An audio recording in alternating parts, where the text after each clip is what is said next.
You know what's really happening is that the world is getting flooded with AI headlines, video titles, thumbnails. All of them are designed to pull on your ego strings. This ego dream matrix that's within you, the one that causes you to identify with your character, this dream character, this body, this name, this face, this mind, the body mind, that function, that mechanism, that, let's say, artificial consciousness within you is plugging in to the artificial consciousness that is this construct. And I don't mean just AI that's coming out here right now as, ChatGPT or Gemini or whatever. I'm talking about the artificial matrix that is constantly signaling to you that you are not who and what you truly are. Remember that you are the faceless, timeless, aware presence, not this body, not this time, not this name, not anything that has been known or understood by you. None of that has anything to do with what you are. And yet, look at how spiritual these hooks are becoming. Activate your God mode. Connect with your oversoul. Download wisdom codes, light codes, Lemurian codes, Atlantean codes. Look, I'm not against this. Whatever game you choose to play in this world is totally by design, and it's here to teach you the most profound and most helpful lesson for your soul evolution. Doesn't matter if you're stuck in dark mirror AIs, doesn't matter if you are chasing worldly pleasures and payoffs, etc. The core of it is this: if you tie your worth and identity to something that is going to be in the future, you are literally feeding the engine of suffering that is going to continue to cause pain in your mind, in your life, in the circumstances that you witness. So the very core of it is this: you can play and interact with the world, but don't lose your sense of self. Don't fall for all of these voices that are telling you that you're not there yet, that you have to become something, you have to enter into a state, you have to learn this first, or you have to pass through that level first. And then there are all these levels and angels and like consciousness constructs and pendulums and morphogenetic fields and all of that. If you get lost in that, if you truly believe that those illusions are reality, you will suffer ongoingly. You'll feel like there's something wrong. What is that? That is the emotional guidance system telling you that the way that you are beholding whatever truth you think is the truth is not the truth. This is the essence of the most basic understanding of the emotional guidance system, is that when we suffer, it's letting us know something. It's letting us know that we're out of alignment or out of coherence with the true self, reality as God created it, yourself as God created it, the perfect, infinite, timeless, stainless self. It does not require any escape from the matrix. Do you think God is trying to escape the matrix? Do you think God is trying to activate God mode? None of these things that seem to promise that you will have something additional to what you have now, and that something additional will make you enlightened, make you more powerful, make you more eternal, immortal, whatever. That is false. That is exactly why this suffering is being perpetuated. It's the most clever and genius way to perpetuate suffering, which is to dangle the carrot in front of you of, oh, it's about to end. It's if you just click on this thumbnail, if you just watch this video, if you just stick with me for this next 7 seconds, 7 minutes, 14 minutes, 48 minutes, I hope this is going to open your eyes to the game that's being played. I hope that next time that you see your YouTube uh, homepage and you see all of the titles, you realize what's happening. What's happening is that even the best of intentions and the best of minds are becoming voices and channels for this temptation to unfold, for this artificial promise of a future salvation. Here and now is your very best opportunity to know the peace that passes all understanding, the joy of existence, and the fulfillment that knows no opposite.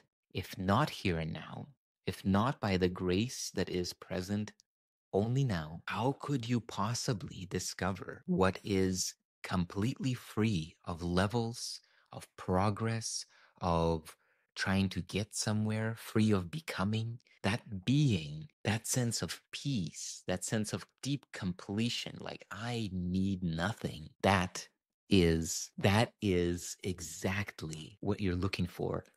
And you think that it's in one of these outcomes. And it's not your fault either. This is exactly the way that this internal ego dream matrix, the one that speaks to you as I inside of your mind, the one that speaks in English or Russian or Ukrainian or Punjabi or whatever language is the language in which you think, that voice is literally the voice of the ego dream matrix. It came from the matrix. Like when you were born, none of those symbols and codes and programming were in you. Yeah. So you came into this world and then this world came into you. Okay. As far as this dream is concerned. And let's take a moment first to really get this clear. Really see if you can admit that you are dreaming right now. Just accept this dream as something that is unfolding within you. Because otherwise, if you take the dream to be reality, suffering is inevitable. And what we just covered about suffering is that it's letting us know that we're out of alignment with truth. So anytime you look at anything in this dream as real, you suffer because real, this sense of reality in us, comes with, it is inseparable from permanence, right? This is a clue because our souls are eternal, reality is eternal.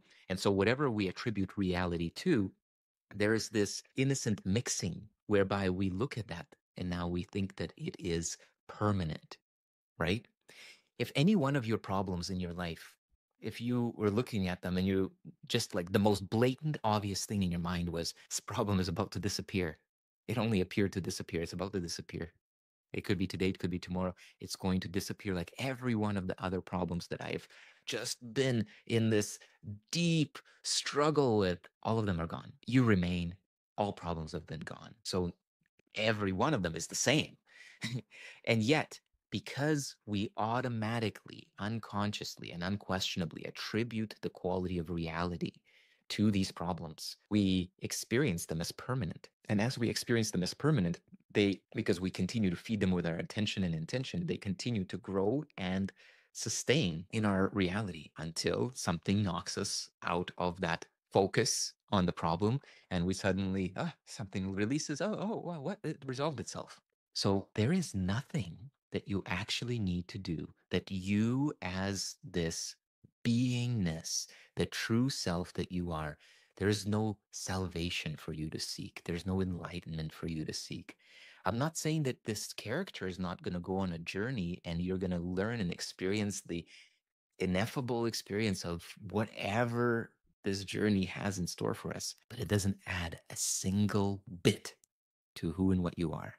It doesn't take away a single bit from who and what you are. The perfection, the wholeness, the love, the peace, the joy, the every good and perfect quality of the one infinite creator that you are remains unchanged. So my invitation to you is that instead of seeking this next little hack, this next little thing that you could add on, oh yeah, I'll optimize this, only do that if it's truly fun. If you can do it with the same innocence that a child is playing with his toys or her toys, and they're playing and they're doing different things, and it has no outcome in mind. It's not trying to get somewhere by playing.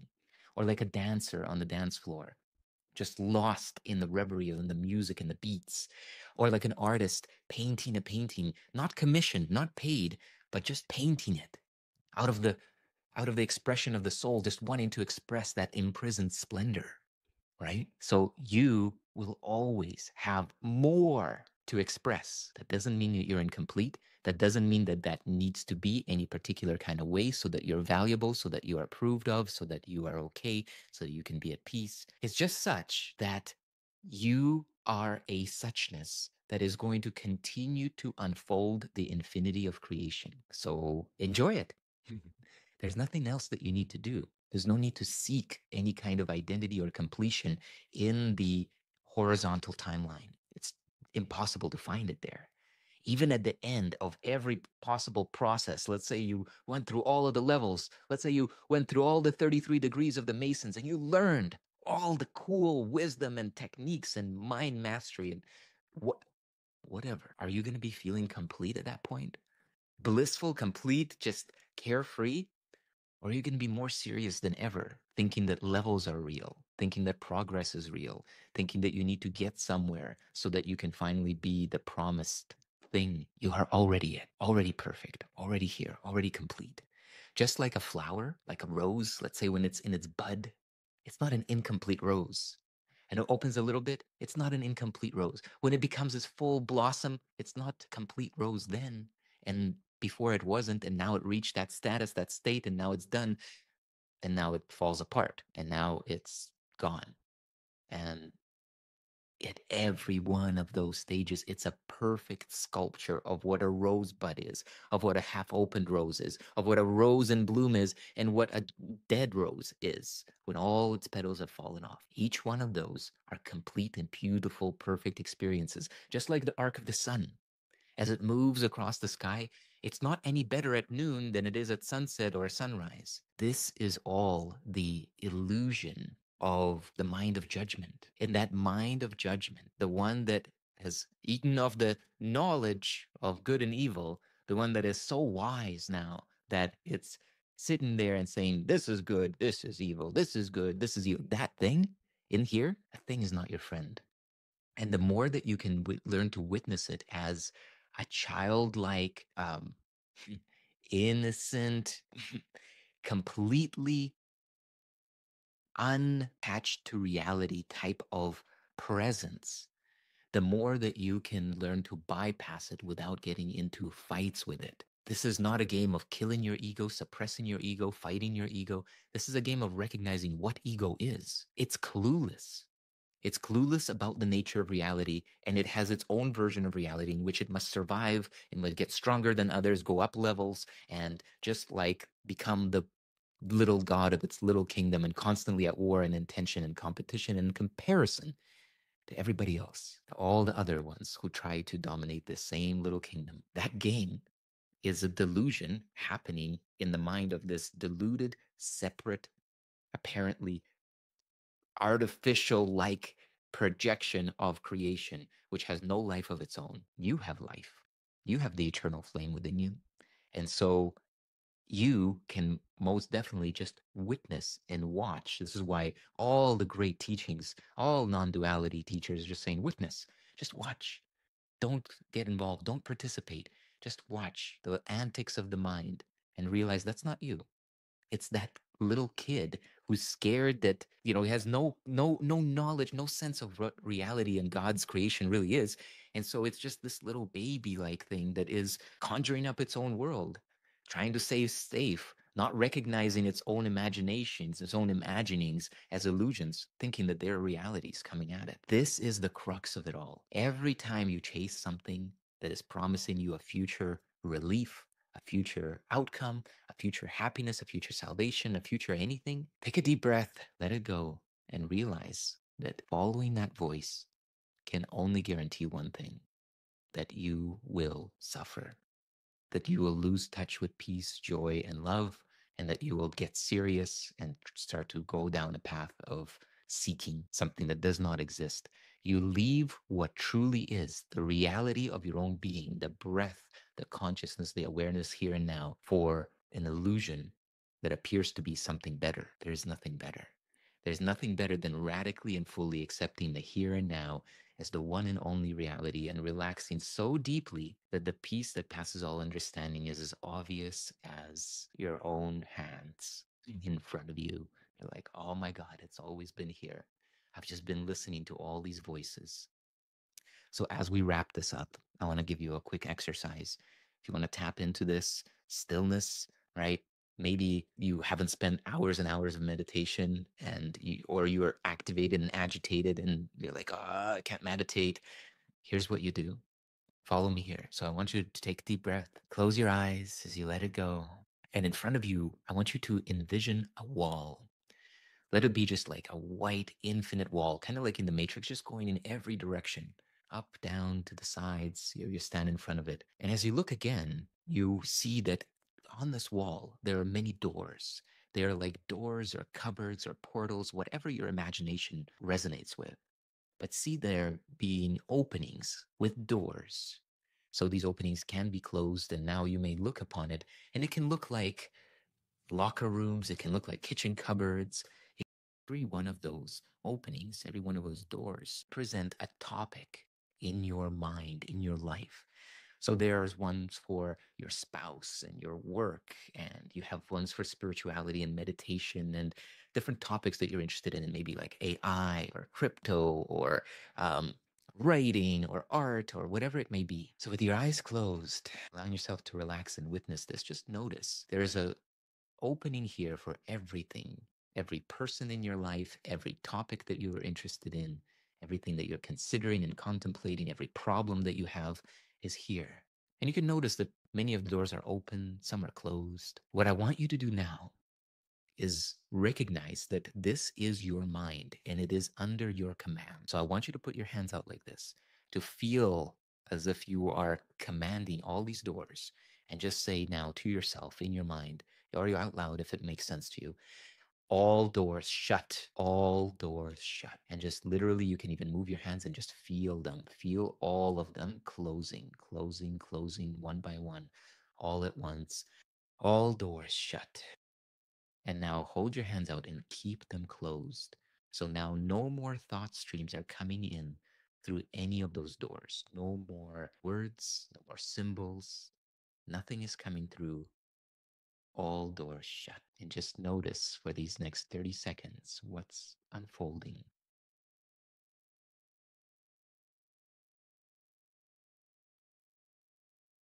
You notice the stillness. You notice the quietude. This is you without having to interact with any of those voices. No shiny objects, no problems to solve. Just you as you are, being as you are. You might notice that as you be as you are, your true nature begins to percolate. Goosebumps. Your true nature as peace, love, and joy begins to percolate, and you're like starting to feel, right? You feel it? This space that we share now, this is our natural being.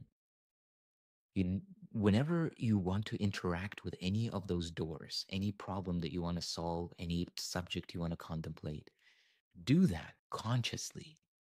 Say, oh, okay, right now it's 9:15. I'm going to open this door, this problem, and I'm going to look at it. I'm going to resolve it. And now it's 9:30. I'm done looking at that problem. All doors shut. I'm just going to be here now for now. And when I want to interact with any topic, I'm going to open that door and I'm going to engage with it. But until then, all doors remain shut.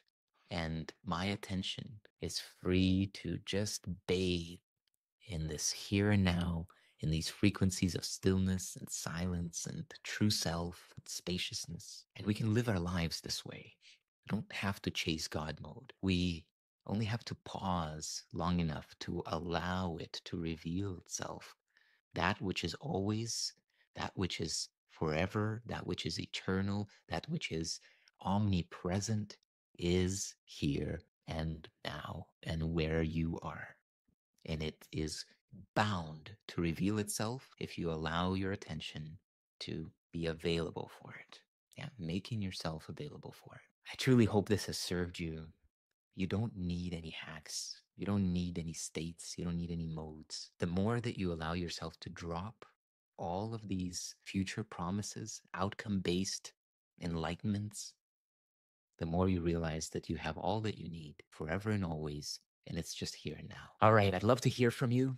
If you enjoyed that experience, if you actually got the experience of shutting all the doors in your mind and you got to taste that state with me, a natural being, drop a comment down below. I want to hear from you. I want to hear from you how your experience went and what you're going to do with it. I want you to notice that chasing outcomes is guaranteed to suffer, is you're guaranteed to suffer. And closing the doors to all the voices that tell you that you're not already and always completely enough, completely loved, completely lovable, and completely okay, and all is well is part of your intrinsic nature. All those voices that are leading you astray. So let me know if you can see that as you look out in the world, as you look out at all the headlines, including this one. But I hope this one has been a little bit of a Trojan horse and that I got to speak to you really from the heart and to your heart. And hopefully this serves you. Okay? If it does, give the video a like, drop a comment, connect with me. I'd love to talk to you. Let's keep evolving together. I'm already love, already joy, already peace, already whole. I see the infinite potential flowing through my soul. God is living my life. I'm just a witness to his plan.